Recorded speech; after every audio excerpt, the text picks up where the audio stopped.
જામનગરના સપડા નજીક પ્રકૃતિની ગોદમાં ભગવાન ગણેશજીનું અનોખું મંદિર આવેલું છે। ત્યારે આજે ગણેશ ચતુર્થીના પાવન પર્વ નિમિત્તે મોટી સંખ્યામાં ભક્તોએ અહીં દર્શન કરી ધન્યતા અનુભવી હતી।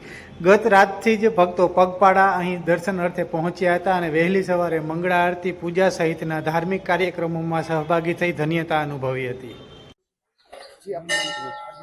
મારું નામ સંગીતા છે।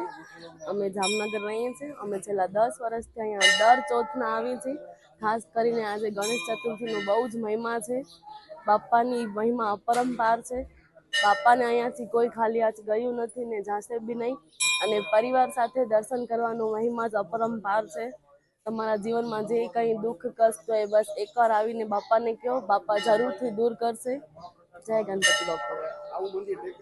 આવું મંદિર ટેકરી ઉપર આ રીતે એકદમ શાંતિ, સ્વચ્છ અને જે શાંતિની અનુભૂતિ થાય છે એ સમગ્ર જામનગરમાં હજી સુધી બીજે ક્યાંય અમે જોયું નથી ને શાયદ છે પણ નહીં।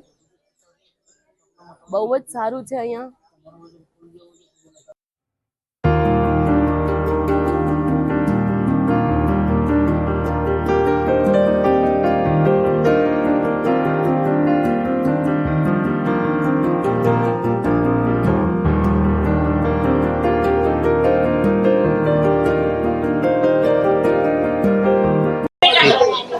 નમસ્તે, મારું નામ જાનવી છે। હું જામનગરથી આવી છું જે ગણપતિજીના દર્શન કરવા માટે। આજે ગણેશ ચતુર્થી છે, બધાને હેપી ગણેશ ચોથ।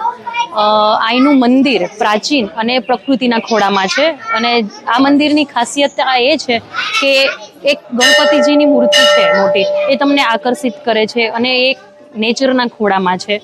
તો તમારે જરૂર અહીંયા વિઝિટ કરવી જોઈએ। અને એક મંદિરની માન્યતા એ છે કે મૂષકના કાનમાં બોલવાથી તમારી મનોકામના પૂર્ણ થતી હોય છે।